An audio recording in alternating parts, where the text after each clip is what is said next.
current staff here, but so I think it's important because a lot of people are asking about it, so let's take advantage of it. Second thing I have here is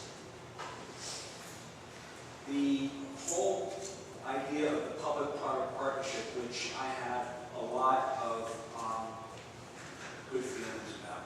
I think that a lot of the concepts are good. I think that the idea and the out-of-box thinking is good. I think that we've got a city manager who is out marketing the city where no one has done before, and I applaud him on that. However, in the spirit of one-on-one, we have discussed with things, I would like to see a workshop with this council or CRA to specifically give you direction on whether or not we would like to see the public safety complex in Craven Street or otherwise, and some of the other plans, because unless we as a council agree, we couldn't be spinning the wheels at the end of the day. So I would like to make sure we have a good dialogue. There are some parts of the project that I don't necessarily agree with. This is no surprise. I mean, we talked about it. But I would like to see having a good open dialogue with this, plus any type of professionals that maybe can come in and give us some information. I talked to Mr. The BBT representative, Bryce, what's his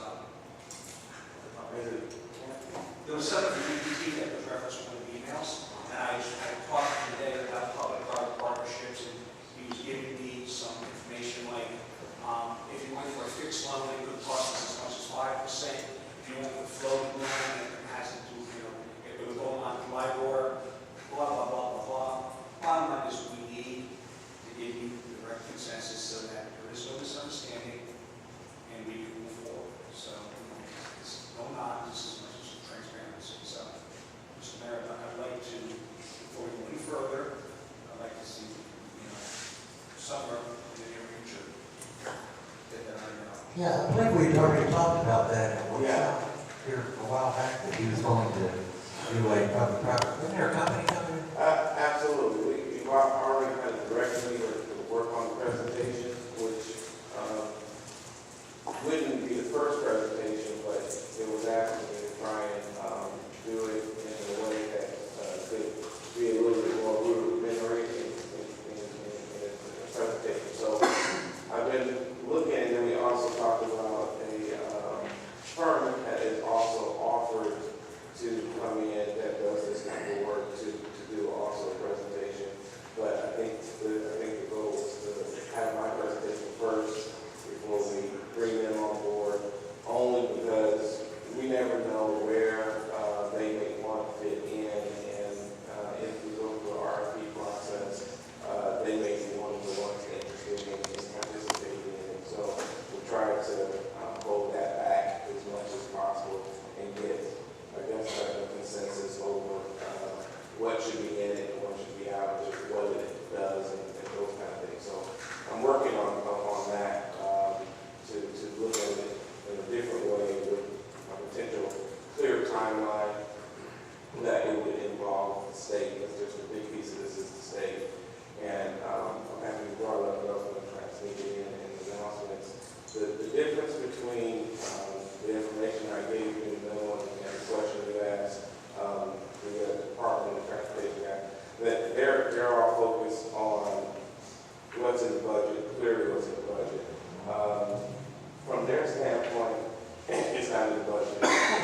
My conversation was with the secretary over the budget, who basically was looking at ways to find money that's not being spent in the current line item budget. So she gave me a strategy of how she can get money out of the existing budget, which is current. Now, if we go to 2021, those guys will get the budget, and from 2021, definitive 5-year plan, it will be in their budget. So in their eyes, they're not seeing it to 2021. From the secretary's eyes, she's looking at ways to get money out of the existing budget based on that time frame that's in my memo, which is now almost, it was back in March, so it's getting close to a year old as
what it is, if you saw a commercial that says, I'm down with Crestor, the VA had me on 80 milligrams of Crestor, destroying my muscles, my mobility, so that's what it was. The devil couldn't get me with cigarettes, liquor, dope, running around with women, came in through the VA.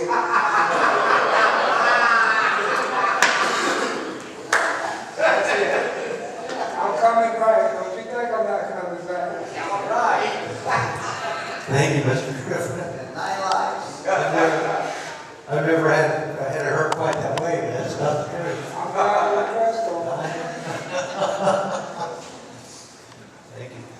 The only thing I've got, closing first, I'd like to wish everyone in the room a happy Christmas or happy holiday, whichever suits, and a safe New Year.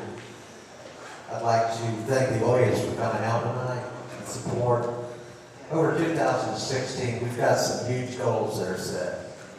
It's going to take cooperation from people, not only from the council, but also from our citizens. So anytime that you have an idea or something, please either email it to us or come to the open forum or talk with Mr. Jones or one of the council members or myself about it. We're only 5 people and we can only do the best that we know how to do, so we need your input in. Are we going to agree on everything, on every single issue? Well, I hope we don't, because if we do, we don't have a democracy anymore. We have a dictatorship, and we don't want that. Some ideas we'll work on, maybe we'll be able to afford them, some we may not be able, but no idea is a bad idea. We're a growing city, we're poised to be the largest in South Lake County, actually the largest in Lake County, probably by the year 2035.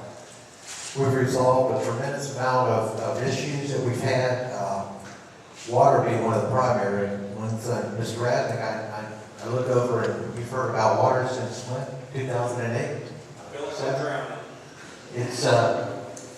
It was an overlooked subject, and we've hit it head on. We've been able to make great leaps and bounds in it. We've procured actually the largest grants in Lake County history, just with the St. John's grant, with a $2 million cost share on that. If we get the additional $2 million, that's money that didn't come out of our existing taxpayers' pockets, so it'll free up for other things.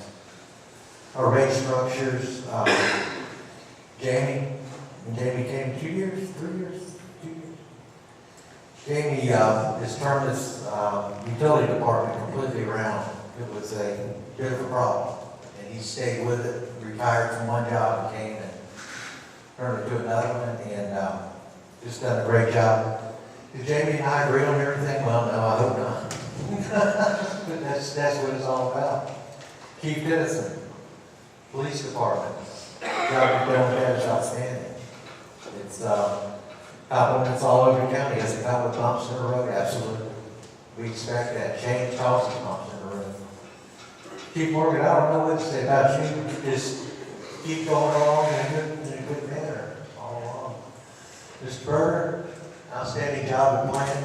I know it's different from where you came from. It takes a while to learn the Florida quirks and laws. Mr. Rosie Carver, without you, I don't know what we do. I want to leave that one at that. She's brought us through some really tough times. Ms. Walker, thank you for your putting up with all the crazy questions and not understanding things. And finally, Mr. Jones, rest assured, the majority of the citizens, and I don't think anyone on this council thinks you're a cult leader.